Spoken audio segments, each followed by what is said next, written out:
Right, we shall start, ladies and gentlemen. Good morning. Marvel Athens Institute for Education and Research, Atiner for short.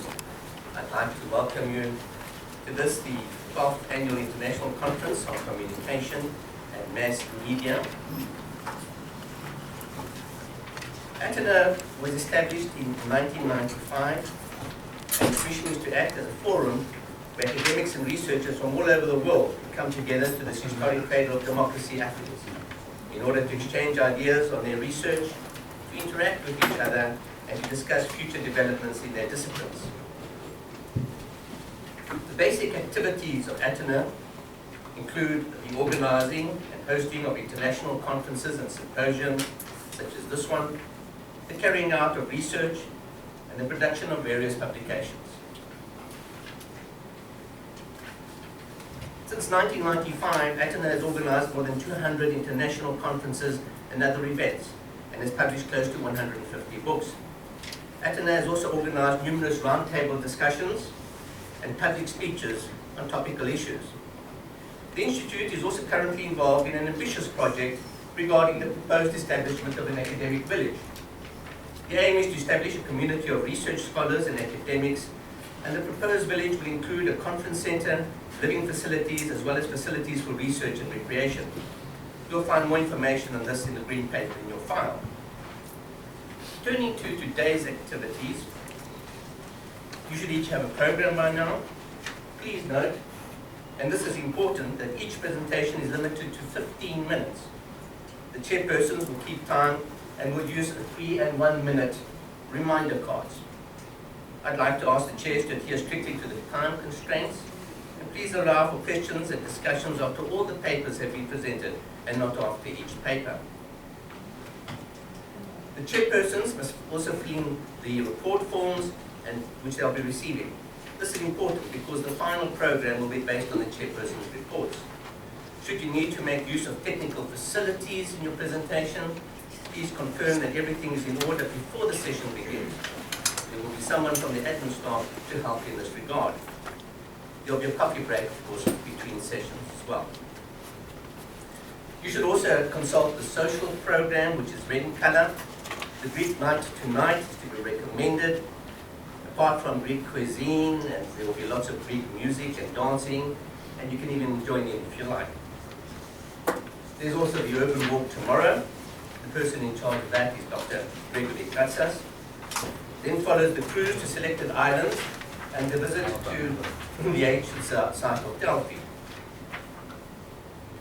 On the issue of publications, the Institute is involved with various publications. Firstly, there are the abstracts which are published.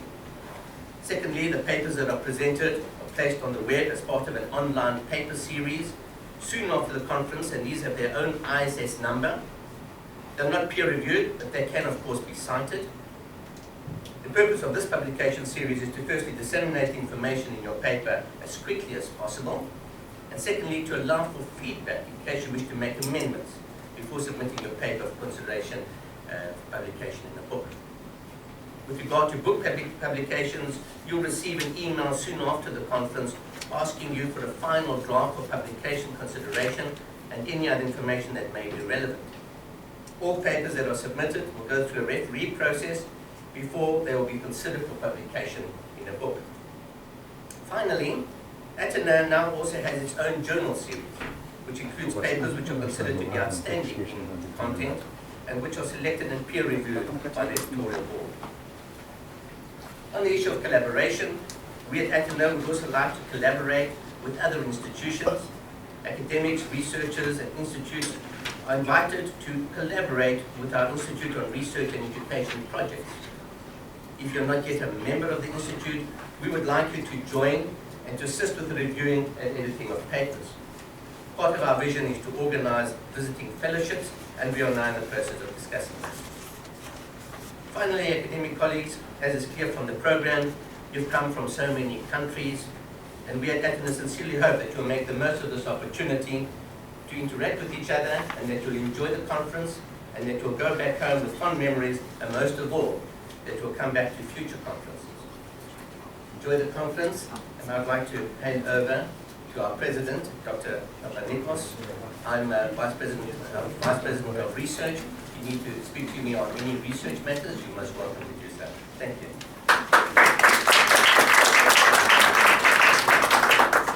My name is Gregory Papanikos. I'm the president of this association, World Association of Academics and Researchers. I'd like to make clear that it's not a Greek association. It's like the United Nations, based in New York. We are based in Athens. So that's why our membership from Greece is less than 10%. And actually, like myself, are people that have long experience outside Greece. And this is the reason, if I may continue from what Professor Poulos said, we invite you to become members.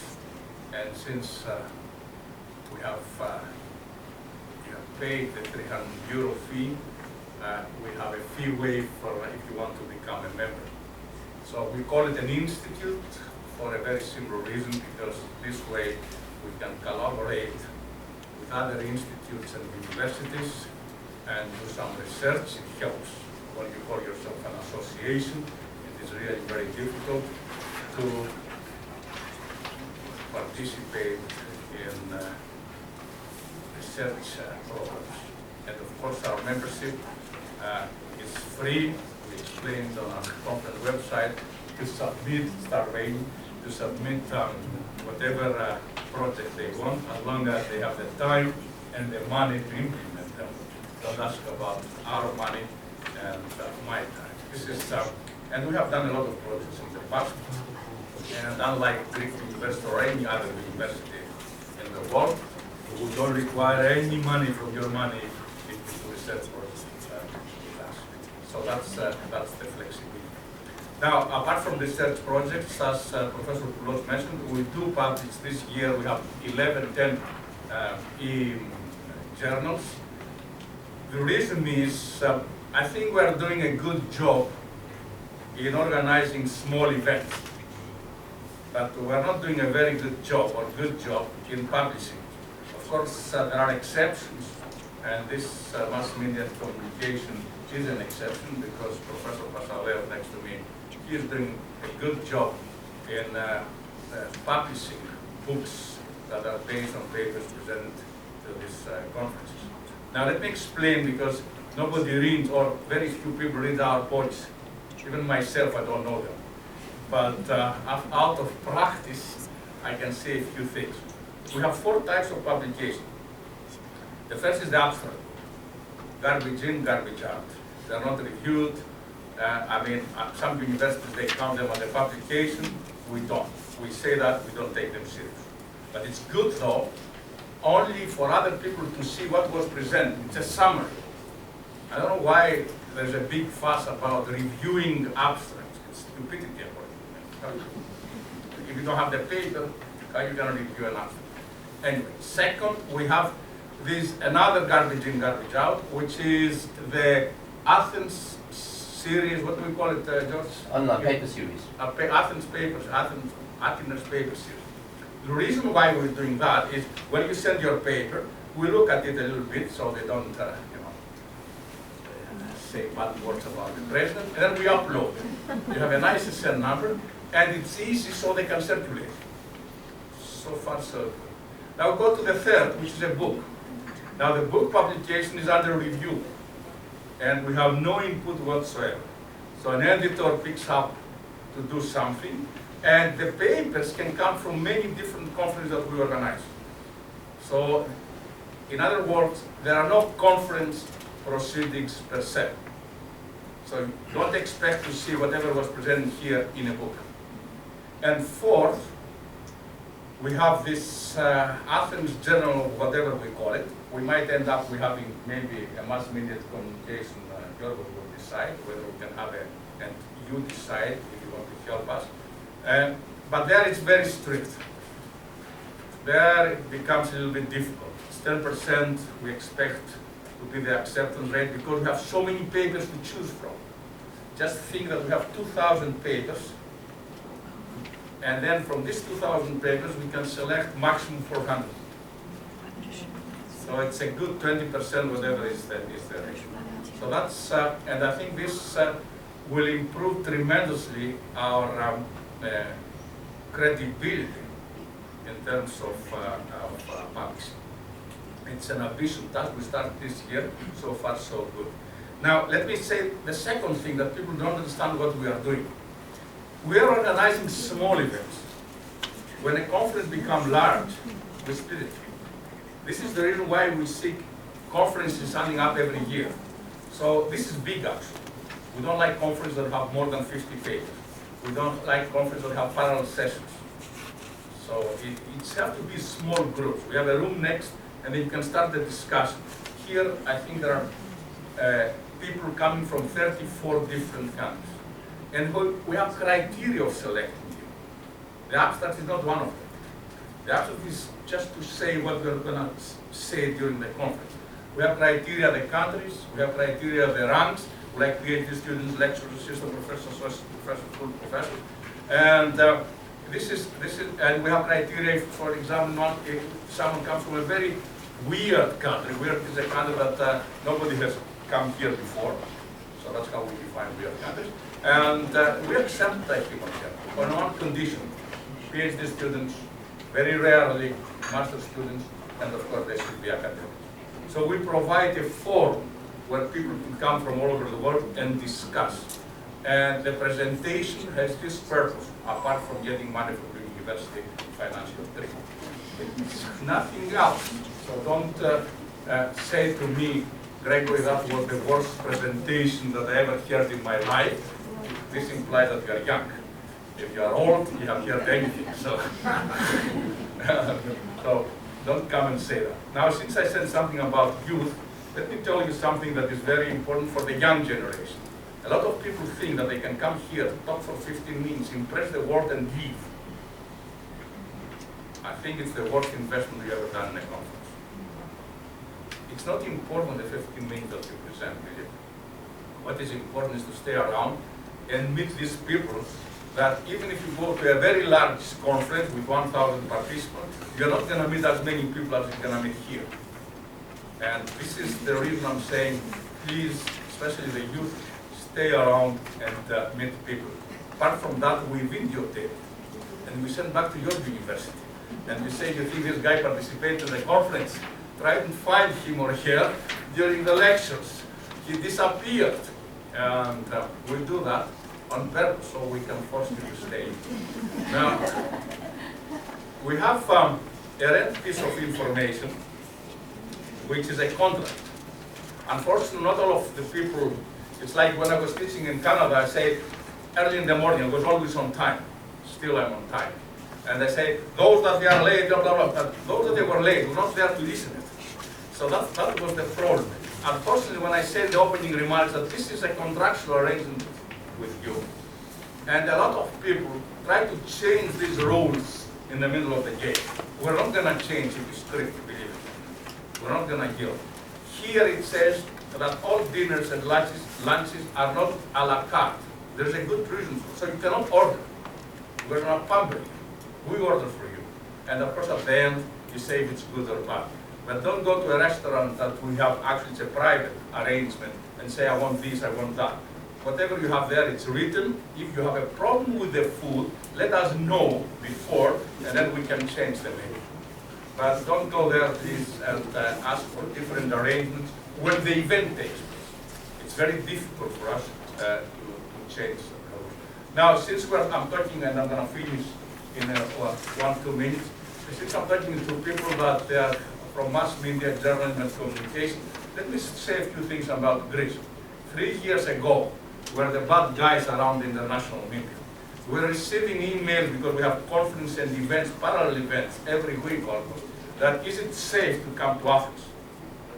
Even though nobody was injured, even though nobody was killed, we had in the past 4 years 20,000 demonstrations, so to speak, but the international media was screaming. Some of them, they were predicting civil wars, dictatorships, collapse of the society. I was saying to them, even 3 years ago in this conference, that nothing will happen because the objective conditions are not there. Greece is a very rich country, by the way. It's one of the top richest countries in the world. So if there is a problem of distribution, like Canada or the United States, if you take into consideration the 30% underground economy, if there is a problem, there is a problem. There is poverty, is a problem of distribution of income and wealth, which is true in all advanced countries. It's a member of the Eurozone, and nobody can take care of it. And now, after 3 years, they say it's a miracle. Greece is one of the best countries in the world. It recuperated just in 2 years. Don't believe in miracles, by the way. It was not a problem to start with. And just finished the book I presented last week about the Greek economic crisis. Unfortunately, it's in Greek. But I might end up with a version in English. But the central idea is that the current economic crisis was not one of the worst that Greece experienced in the post-war period. The data are there to see. And this is the reason why we didn't have a revolution. We do have, though, a problem of distribution. Well, I did a study in '97, warned the Greek government, actually it was a research project financed by the Greek government, about the euro effect. But everybody, the mass media those days, they cared about the menu cost. You know, how we change drachma into euro. They didn't really care about the real fact that when you have an economic crisis and you don't control your monetary policy, when a crisis comes, then you have a big problem of unemployment and all the restructuring has to go through the labor market. I'm not going to say more. I'm going to be around. When I'm drunk, I'll say better things. And I think I have said most of it. I think we should change this because the air conditioning is raining. So those of you that can see here, we're going to have a rainfall. That's better. Are there any logistics questions that you might something about the language? I forget to say about the English language. This is very important. Sorry. English language is a mode of communication. We know that it implies many things, but for us, it doesn't imply anything that relates, any connotation that relates to politics, social, cultural, whatever you might think. English is just for us a means of communication. Now, and of course, those that they don't speak English very well, like myself, don't feel embarrassed if someone that speaks English, and usually it's the only language that he speaks, ask you a question. If you don't understand the question, please politely turn him off and say, I don't understand, it's your problem. We can discuss it next room. If I understand your question, I can answer it. This is the reason why we have the questions at the end of the session and not after the paper. There are here people from 34 different countries. We don't want them, their first experience in most of the times in English presenting conferences, to be a bad experience. I talk too much. You already have the floor. Thank you very much.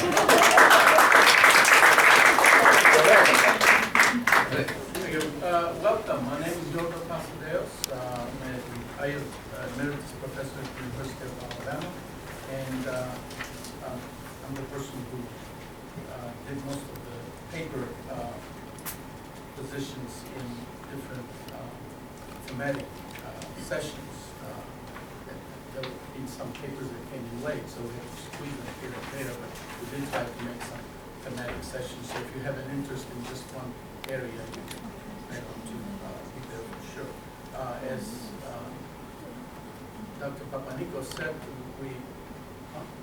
it's raining. It's rain. It's from their conditions.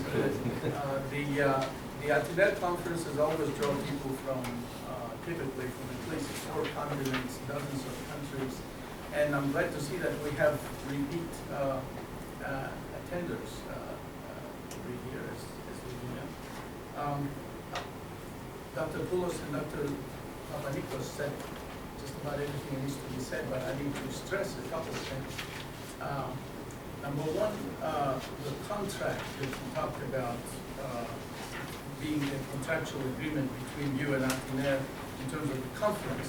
The other thing I would like for you to pay attention to is if you are rewriting your paper or sending it for publication, make sure that you read in the Atiner webpage the guidelines for preparing the paper for publication.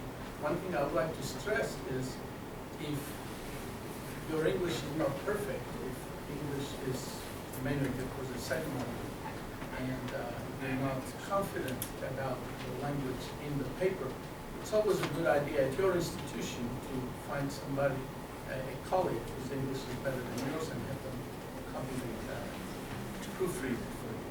That will save a lot of time in terms of back and forth with the editor of communication, if you elect to have it considered for publication in one of the Athens books and the journals. As I said, Dr. Poulos and Dr. Papanikos said just about everything that needs to be said. I will be the moderator of the first session, and as a matter of fact, we start early and maybe finish early. If you are presenting in the first session, please get ready, and we can start in a couple of minutes. Thank you.